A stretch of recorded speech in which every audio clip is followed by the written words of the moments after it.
Hello, I'm Susanna, and this is Suzala Yoga. And today we're going to pickle some vegetables, doing kind of a sauerkraut kind of thing. And the reason fermented vegetables are so good for you, there's a lot of hype about them in the world right now, and for good reason. Sydney! They create a lot of really good bacteria for your stomach. These bacteria, and we've got tons of bacteria in our body at any given time. Sydney!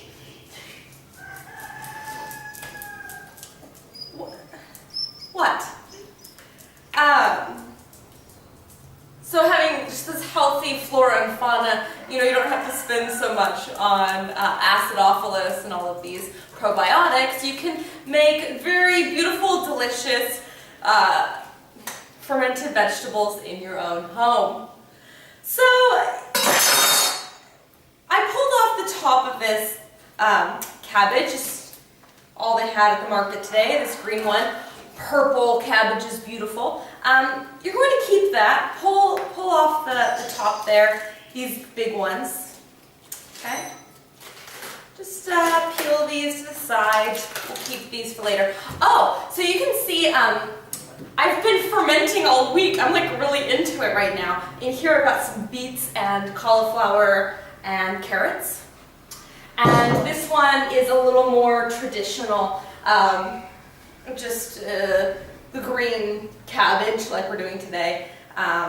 It's a little red on top because I pulled some of the juice from this and put it into this to speed up the fermentation process.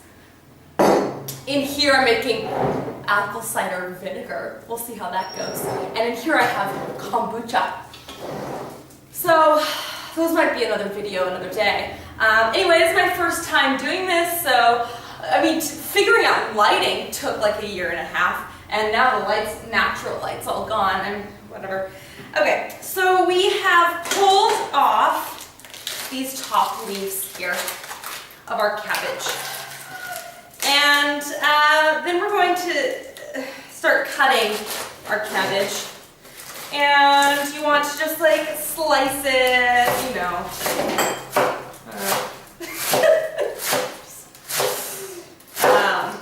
This is a really sharp knife. I've cut myself a few times on this one. In fact, it's too good of a knife. I shouldn't buy. I think it's Japanese. It's like sharp. Okay. So you want to get a dull knife and chop your cabbage. I mean, I could have prepped this, I suppose, but I thought you'd like to watch me chop. If this is even in the video, like, who knows? Like, my head's probably chopped off in this video right now. It's actually really, I don't know how these people are out there making these videos all the time, because it takes, like, a lot of effort, just, like, turning on the camera. Anyway, lighting. Like, it's really dark now probably, and I've got like every light I could think of to put on. Maybe I should watch a video on how to make a video. Okay, so we're doing that, pulling this to the side. Okay, and then, okay, so you want to keep this, the stalk, a big stalk, and put it to the side. That could become useful as we are shoving it in the jar. Okay, and chop, chop, chop. Being very careful with your fingers, Susanna. Okay. All right. Chop, chop, chop. I mean, loose chopping is fine. Yeah, you want to break it up. Okay. And yeah, I guess I could do that. You know what? That's probably enough. Let me show you the vestibule we're working with here. It's pretty small. It's not anywhere near the kombucha jar size, and I don't know if that kombucha's working. It's a little cold here. Okay, I'm in Hanoi, by the way. This is Vietnam, and we're talking, it's February. It's a little cold. These things are taking a little longer to ferment. In the summer, I think these things will be hyperactively fermenting. But right now, you know, it's taking a little slower. Okay, so I've chopped up my cabbage. Next up, you know what? I want to add a little carrot into my kraut. So I peeled this, and the lady at the market chopped it in half already, so that's done for me. So I'm just going to, I haven't used this thing before. It looks really poorly made. I don't know, is that, yeah, that's, okay, that's doing the job. So I'm like, gonna add some carrot. You can put whatever you want into your personal kraut, or whatever you're fermenting. I'm doing kraut today because it's easy. It fits nicely in the jar, easy to pack down, so you don't have to worry about it molding so much at the top. At the top, you can, I guess, these things can mold at the top, which is fine. If it does, you can just scrape it off. And everything underneath is fine. It's like, you know, cheese, which I don't eat anymore because I'm vegan. Just chop off the piece that's not good. Same with this. Pull off the mold. Okay. I'm going to cut my hand off, so I'm going to stop there. And now that I have it all in the jar, it's all beautiful in the jar, I'm going to squeeze it. Wait, hold on. I want to add some salt. You can do that before or after. I'm going to do it now because it helps it like get all juicy. You want to make it all juicy. So you want like 2 like tablespoons of salt. This I brought back from India. This is black salt. Not even pink, it's black from the Himalayas. Okay, my salt's in there, and I'm going to just squeeze. See this, what I'm doing here?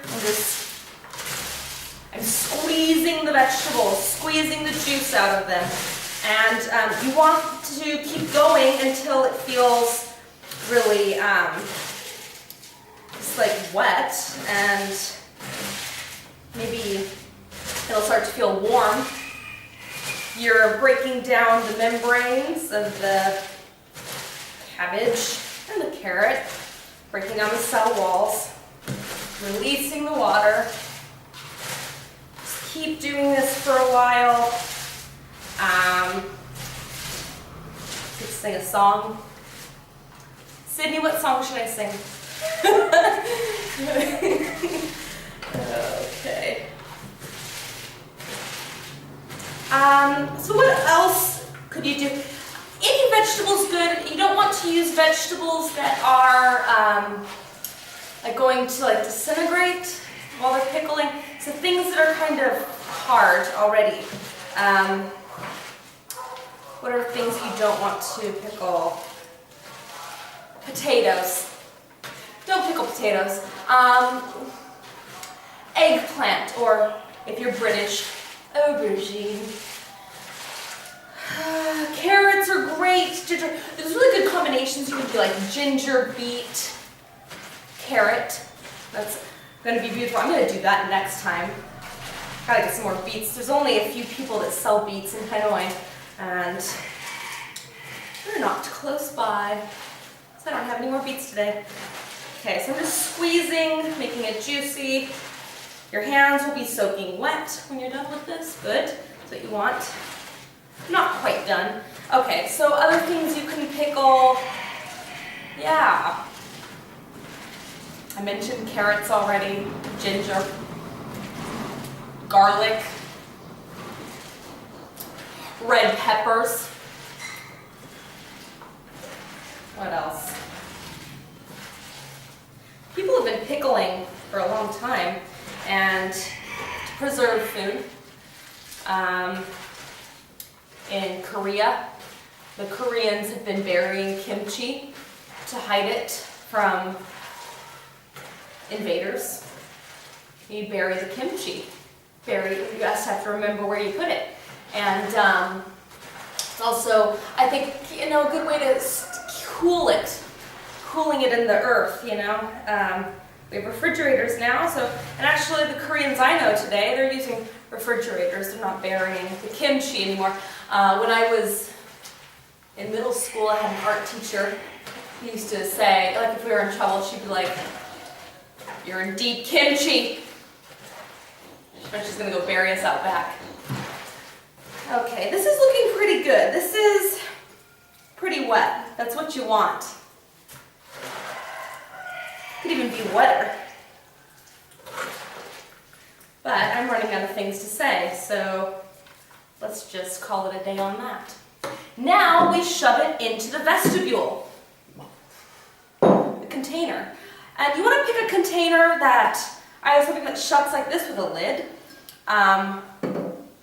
mason jar, or what else is good?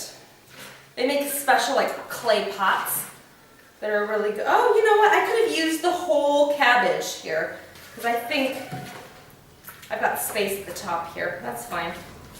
That is just fine. Well, maybe I'll chop it now. Okay, I'm just gonna keep chopping here. I'm going to add the rest in. I mean, why not? Okay, just quick. Well, no, because that'll take forever. Never mind, that's fine. Okay, so then you want to really pack it down. So you press, squeeze it down, squeeze it, and you want it all covered in water. Mine's not totally covered in water yet. And if you run into that problem, you can always add water. So, let's say I want to add a little bit more water. I'm taking filtered water because who knows what is in that sink. You could use you just don't want chlorine, especially, and fluoride, which is, I'll go into that someday. Fluoride is just evil. Okay, and, I don't know, like a teaspoon or something. Get some salt in there. More salt, the better. No, that's not true. A lot of salt. You want it to be salty. Pack it down. Everything's covered in brine. And this is where these things come in. You can use this to pack it down. Using the leaves, pressing it down. Actually, this isn't so important in the kraut. The kraut pretty much stays down on its own, which is why it's one of the easier things to pickle, but or ferment. You can use these leaves to shove it down even more. That becomes a good technique, like with the cauliflower mixture. I've packed it down with some leaves. Okay. Oh, and I wanted to add some, okay, shoot. I wanted to add like some chili and some garlic that I cut already. So I'm just gonna lift up these lids and shove those in there. Oh, and I wanted to put some like bay leaves. You know what? Hold on. Just. Ah! Okay. Like tripping over my lighting. Throw some bay leaves in there. You can flavor it up. Why not? Flavor it up. Take a bay leaf. These are like chunk falling apart. Okay. That's, you know what? That's fine. That's good. It's good. It's fine. Then you put a lid on it. And the thing about the lid is you want to burp it every day because all the pressure is going to build up. So here, I haven't filled it all the way. That's good. You don't need to fill it all the way. In fact, leave a little space, so that's just fine. Every day, burp it. You can eat it, well, it depends on the temperature, but after 3 days, try it, see if you like it. And then if you want it a little more fermented, wait. Maybe a week is a good rule of thumb.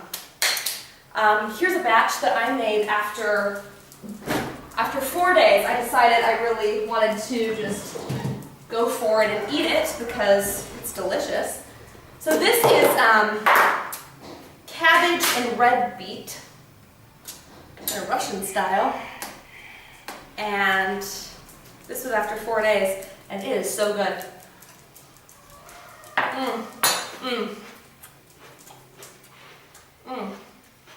That reminds me, to store it, put it in a container and put it in the fridge, and then it'll stop fermenting. And it can stay in there for months. It is still good. That is so yummy. My intestinal flora is super happy. Okay, there you go. Here's beautiful fermented cabbage. I'm going to check on this. I'm going to burp it every day. And I'm going to probably eat it after 4 days. And I'll let you know if I make another video. I'll tell you how it is. Okay, well thanks for joining me, Suzula Yoga. Have a great day. See ya.